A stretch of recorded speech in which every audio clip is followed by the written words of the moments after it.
Hello, everyone, and welcome to the Beyond Film podcast, a podcast where we explore the link between the technical and philosophical side of filmmaking. Today, we're going to take a look into why we never get anything done that we want to and what to do about it. I know we have all suffered this before. Yes, procrastination, the negative consequences associated with it. And it oftentimes leaves us far worse than it would have if we stuck to what we set out to do in the first place. Now, I broke this episode down into sections to make it easier to understand what goes on psychologically and apply it in a practical way we can use to help better our lives through little reminders that we can give ourselves. And we're first going to talk about what procrastination is and the story behind it and why we often see it in a negative light.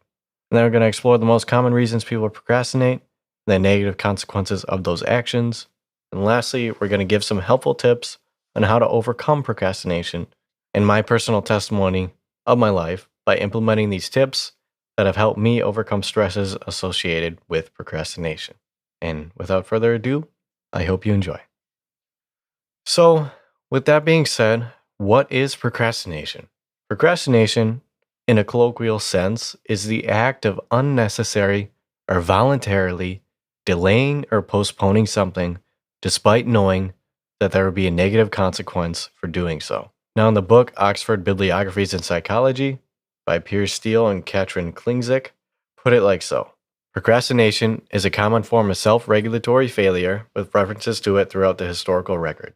Typically, it is to voluntarily delay an intended course of action despite expecting to be worse off for that delay, or put off despite expecting to be worse off. By nature, this is a dysfunctional or irrational delay, though some refer to more functional forms of strategic delay as procrastination as well. And a little fun Latin etymology of the word procrastination. The word originated from the Latin word procrastinatus, which itself evolved from the prefix pro, meaning forward, and crassinus, meaning of tomorrow. And then procrastination is oftentimes a habitual human behavior. I know we have probably all experienced. All right, let's explore why people procrastinate. Why do I procrastinate? Well, let's see. Procrastination is clearly seen as a negative thing that often hinders our way of life and how we would like it to go. If procrastination is something that we want to avoid, then why is it so often the case that it comes up exactly when we don't want it to?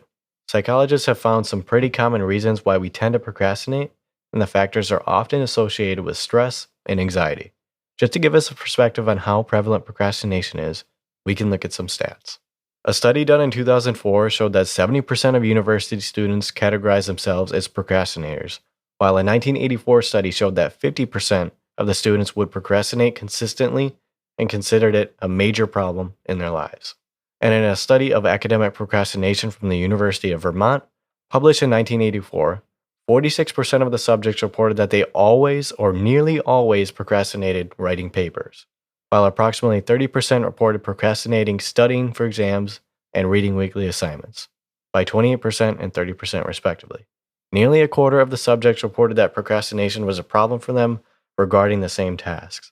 However, as many as 65% indicated that they would like to reduce their procrastination when writing papers, and approximately 62% indicated the same for studying for exams, and 55% for reading weekly assignments. We can see from these gleaming stats that procrastination has only gotten worse. And the common reasons people procrastinate usually include one or more of the following psychological responses. That would be fear of rejection, fear of failure, lack of a routine or schedule-based life, perfectionism, and making a mountain out of a molehill. Or another way to put it is making a big problem out of a little one. And these can often increase stress levels when dwelt upon and eventually lead to increased anxiety when it comes time to make, or in this case, not to make, the decision. But there is another psychological perspective on the problem of procrastination. Coined by the Austrian neurologist Sigmund Freud, the founder of psychoanalysts, we have the pleasure principle. Now, I'm not saying I fully condone what Sigmund Freud is talking about here, but it's just another useful perspective we can look at to see why we procrastinate and how it affects us psychologically. The idea behind the principle is to show that the mind seeks pleasure and avoids pain. It is in contrast to the reality principle, which in essence defers gratification or self-pleasure when it is not allowed immediately or would have a negative impact on others in a given circumstance. Freud commonly associated the pleasure principle to be in full effect in adolescence and early childhood. And then later, when a person becomes more mature, they understand and endure pain and defer gratification, which is the reality principle. They are no longer ruled by the pleasure principle, but submit to the reality principle through actions taken according to reality in relation to one's ego. And we can see how our motivations and desires for certain pleasures can lead to a negative consequence for others around us, or society as a whole. And this has been studied in the relationship between self seeking pleasure and social coherence, as a benefit in one will have a negative consequence in the other. But I digress. And another way we can see why people procrastinate is by using it as a coping mechanism to subdue the overwhelming effects of increased anxiety and stress, kind of as an emotional indicator we can use to help satisfy those emotional desires to want to feel better, but not necessarily do what we should do. Because I think this is probably one of the more common reasons why we procrastinate in the first place. And people tend to respond with coping mechanisms not because of the difficulty or importance of a specific task, but based on a negative emotion, like the ones we mentioned before as to why people procrastinate. And when we know what we want to do and yet do not seek it out, that can be referred to as cognitive dissonance. And I want to highlight this as we see in the New Testament in Romans chapter 7. The Apostle Paul says, "For I do not understand my own actions. For I do not do what I want, but I do the very thing I hate. Now if I do what I do not want, I agree with the law, that it is good. So now it is no longer I who do it, but sin that dwells within me. For I know that nothing good dwells in me, that is, in my flesh. For I have the desire to do what is right, but not the ability to carry it out. For I do not do the good I want, but the evil I do not want is what I keep on doing. Now if I do what I do not want, it is no longer I who do it, but sin that dwells within me." And a thoughtful exegesis from this passage isn't exactly cognitive dissonance, as I have a few qualms with the way it is used, but this passage from Scripture applies to the overall concept well. And it's not that we have two conflicting beliefs or values, it's that we have done a certain circumstance that does not align with our moral values or standards. We are more or less confused on why we acted out in the way we did, either from addictive tendencies, societal pressures, or peer pressure. For example, in relation to peer pressure would be to become initiated into a fraternity, knowing that you're pledged not to drink, but you become pressured into drinking a couple shots of tequila to overcome the preconceived notion that you don't drink, and thus now you're part of the fraternity. And when we act out, it goes against our better judgment, and Paul relates this to our sin nature, that it's not I who sin, knowing that I do not want to do those things, but the sin of the flesh that dwells within us. And coming from a fallen world, we see the ties to a doctrine that Christians call original sin.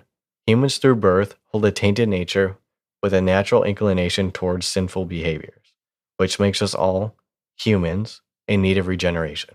So although what Paul is saying sounds like cognitive dissonance, it is the explanation of a sin nature in all humans that goes against our better moral judgment, that is the law, which is written on our hearts. To sum it all up, our reason for why we procrastinate is due to our inherited sin nature that we all have. And of course, this is based on the assumption of the worldview that I hold to. But again, I hold to this worldview because I believe it is true. And truth is true for all people, not just because somebody holds it in a certain viewpoint. Or like the genetic fallacy, just because somebody grew up believing as a Christian doesn't mean their beliefs are false just because they grew up believing it. And then, this is based on the assumption of the worldview that I hold to. But nevertheless, I encourage you to do your own research and see what best aligns with your worldview and the most rational position that you can hold. Now, some negatives to procrastinating. Procrastination has many negative effects, anywhere ranging from increased anxiety to being less intentional, more cluttered, and being busy because of the lack of discipline and a consistent schedule. But fortunately, there are very practical ways to defeat procrastination and learn how to move out of the bad habit of procrastination into a good habit of self-discipline. And in relation to volitional aspects, which are aspects according to a person's will, procrastination is associated with decreased self-regulation, self-control, and more specifically, procrastinators seem to lack time management skills and are distracted easily by attractive opportunities and situations that will give a sense of instant gratification or pleasure. This is also accompanied by showing less aptitude towards learning strategies. And then from the book quoted earlier, one author states, procrastinators often report having feelings of personal failure due to their procrastination and frustration regarding their inability to start earlier. Furthermore, studies have shown that procrastination can also pertain to enjoyable activities, where people put off pleasurable pursuits. Although procrastination might function as a short term mood repair, in the long run, it has negative consequences on subject well being. An example of this would be okay, I get home, I said I'm going to do my homework, get that off the table, or whatever, run some errands, pay some bills, whatever you want to apply it to. I was going to go home, do that, but instead, there's some TV show on that you haven't caught up with. So you sit on the couch, you watch TV for an hour and a half, and then all the stores closed, you can't run your errands, you got lazy, and then couldn't do your homework, and now you got dinner, etc. And that's really how procrastination comes to be. It's because it's a short-term mood repair. So it's just our emotions, our signals or triggers that tell us, hey, something's off, I'm feeling off. We could easily fix this by a short-term dopamine hit like that. Watch TV, easy. We don't have to work for it. We get dopamine, we watch it, it's fun. But then in the end, it leaves us worse off than when we started. Now I have some methods to defeat procrastination. Woohoo! Yay! A lot of these I try to implement, obviously not perfectly, but they really do help, and I encourage you to try them yourselves. So a few simple ways to get a hold on procrastination, which are mostly aimed at time management and implementing schedules and routines in relation to personal or vocational goals. That is my goal. And then much of this information is courtesy of the book Atomic Habits. Now, the first step is to break down a task into smaller bite-sized goals, something you can complete in 2 minutes or less. If we start small and break it down, we will be far more likely to do that specific goal, as it takes a small portion of our time, while also progressing us forward to complete the main goal or task. Now, in the book Atomic Habits, he talks about habit stacking. So when you complete one goal or task, you have a task right after that previous task you did, but you associate those tasks with tasks you do daily if you want to get those things done daily. So after I get home, after I shower, I'm going to read a book. After I get home, shower, read a book. Then I'm going to play piano, whatever. You just stack these habits together. So one after another, based on a previous habit you do, you remember another habit you're going to do. I mean, you write them down first, but then the more times you do them, psychologically, you're just going to know, I feel like I have to do, etc. So a specific thing.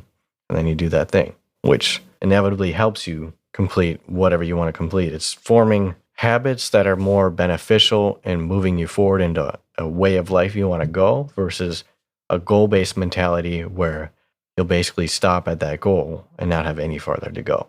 We can do this by simply, and then I encourage you to write down a list or task of to-dos you need, because if we simply set aside 5 minutes to evaluate our current to-dos on our agenda, we can compile a list of short and simple tasks that need to be done for that specific day. And creating reminders are a great way to get us into a good habit. After all, in this day and age, people are using their phones far more than ever in the past. And this poses a problem that is only getting worse with the use of technology and the addiction of social media, but this will be a topic for another day. And another effective method is to give yourself rewards for hitting certain milestones.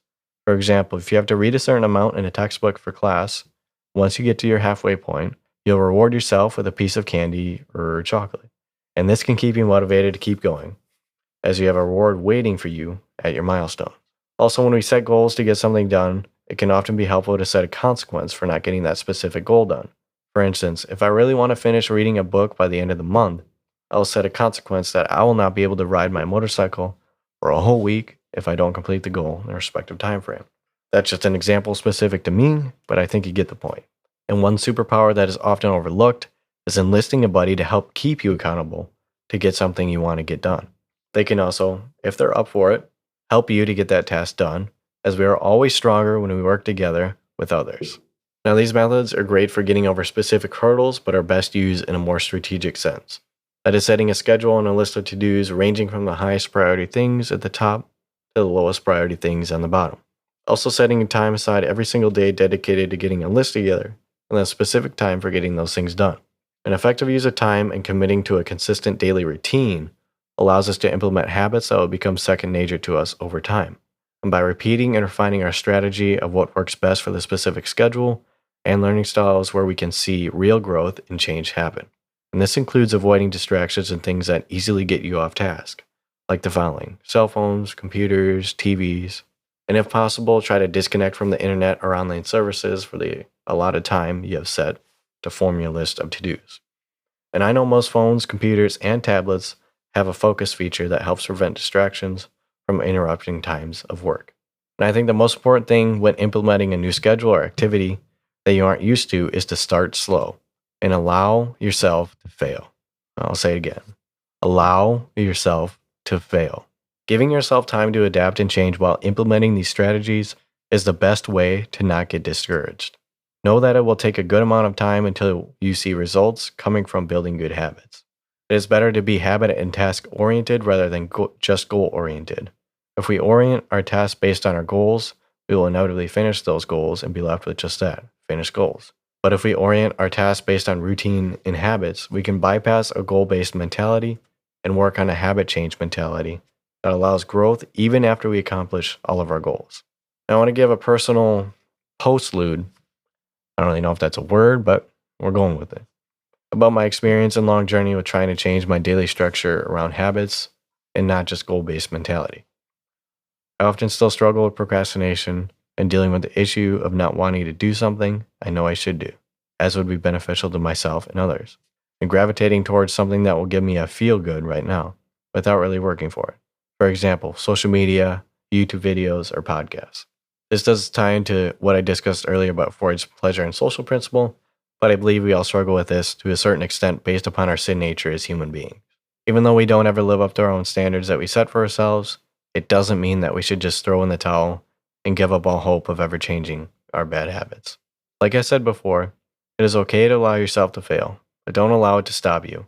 It might be one step back, but failures are the best tools we can use to find out how we went wrong and learn from our mistakes. I believe that we are always going to fail and fall on this side of eternity. But the life and path of sanctification is where growth happens as we receive the grace given to us by God. I hope this little essay on procrastination can be of some use to anyone who's willing to listen to it and engage with the material presented. I'll have all the sources I used and links to further reading in the description of this podcast episode. And if you did enjoy this podcast, please give us a rating on Spotify and Apple Podcasts. Let us know your thoughts by leaving a review, and you can find some of our other work on the YouTube channel, Destined to Wander. And follow us on the social media platforms linked in the description. And if you want to send us a question about future podcast episode or things about us, as who we are in our personal life, email us at podcast@destinedtowander.io. Don't hesitate to contact us. We are always open for discussion and would love to hear your thoughts whether you agree or disagree. Until then, we'll see you next time. Peace. Love ya. Bye.